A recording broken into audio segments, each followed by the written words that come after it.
Alright.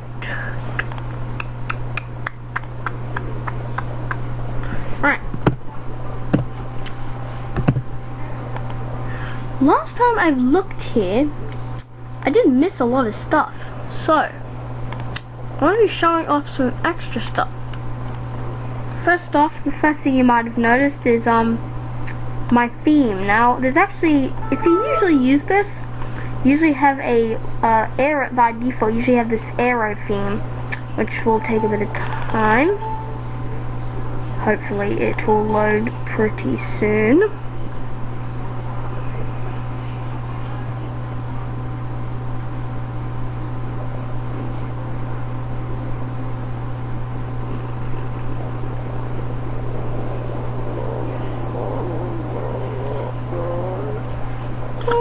Yes, alright, I just sped that up.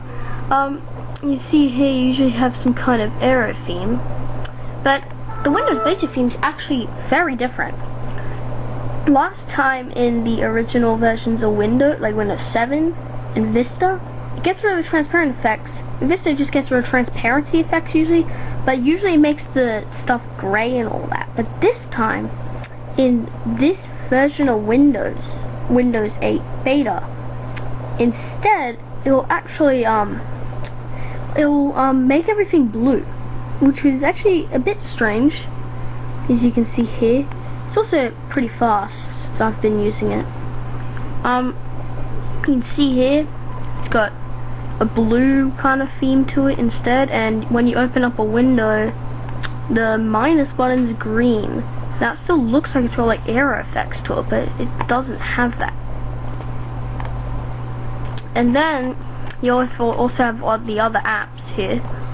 Tile Puzzle, Near Me, Treehouse, Stampede. I didn't play a lot of these last video, so I'm gonna actually go through and play a couple of these, because like this is an official release, so a lot of these apps have been made specifically for this beta release to test out the functionality. So I'm gonna play Copper.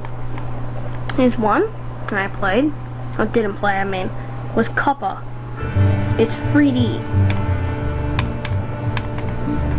We can walk forward.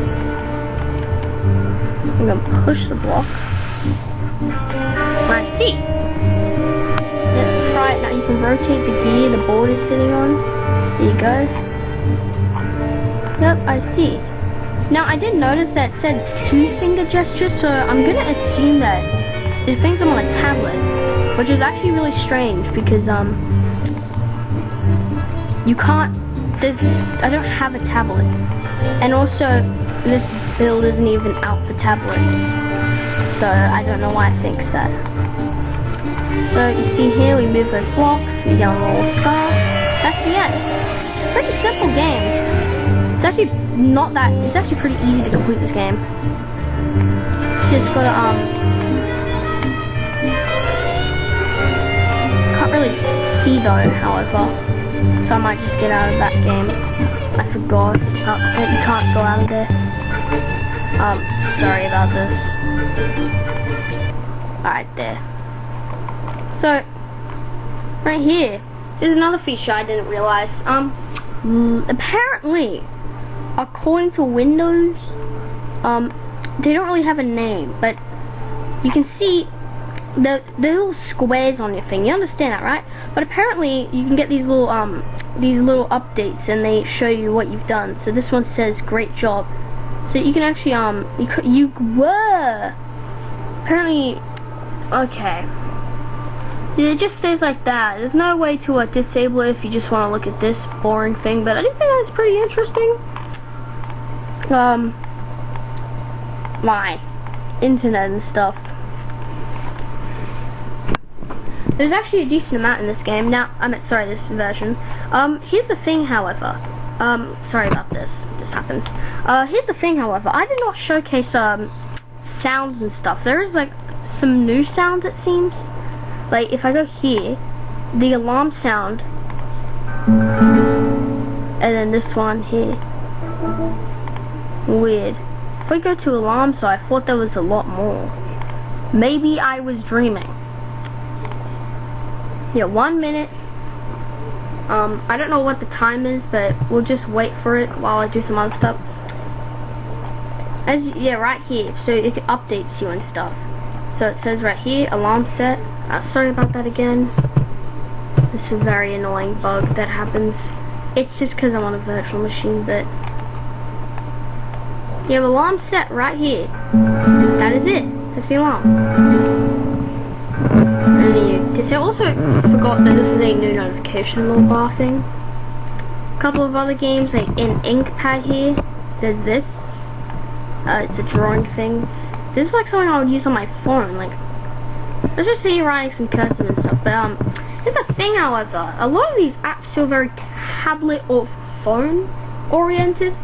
Now, maybe this may just be the cause of the fact that it uses these little squares, which from what I remember, I think this is based off Windows Phone. So maybe that's why it's talking about touching the screen and stuff.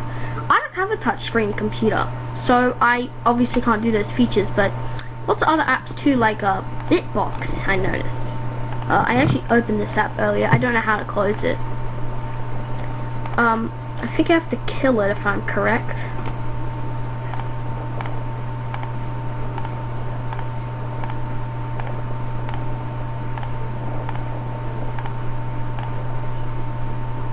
No. Okay, well, as I was killing them, I don't think anybody even noticed this, but it's actually a new design for the task manager. So you can see your app history, which shows how long it's been up for. You can look at your performance, so this is like memory. You have CPU, disk, Bluetooth, and Ethernet. I do have Ethernet, it's a virtual machine. And then you have startup, which actually shows like your app starting up, and you can go here and disable or enable them from startup, so you don't have to go ahead and like go into a startup folder or disable it through the app anymore. Then you can go to users and you can do disconnect, and then you can also do disconnect, so it just logs you off, doesn't do anything. Details, which shows like the details of things, so as you can see here, like SVC host. And services, which shows all the services currently running, and it shows you if they're stopped or not. I think this is a really good update, to be honest, to the task manager. This actually adds a lot more information to it, so I definitely gotta say this is a really good update. And you can also change your speed of it to a high, which updates it more frequently. And you can also do some other stuff like the resource value. So if I want memory to be represented by using the percentage, I can do that. And as you can see here, now it says that it's using 4.7% of my memory instead of about 20 megabytes it'd be, because that's what my virtual machine got, about 1.5 gigabytes. So I think that's pretty interesting. Now, another thing I found is if you're having trouble with like restarting to the point you have to add a shortcut like a lot of people did, you can just press this and go to settings, and then you can restart your computer through here. That's pretty dang cool. I might have to stop recording soon. My computer's getting really hot. I'm not even lying. So that's actually really cool in my opinion. Unfortunately, however, I did do a bit of research and found out that you cannot open any app unless you have a resolution of at least 1024 x 768. So I guess that's kind of annoying, but it is what it is.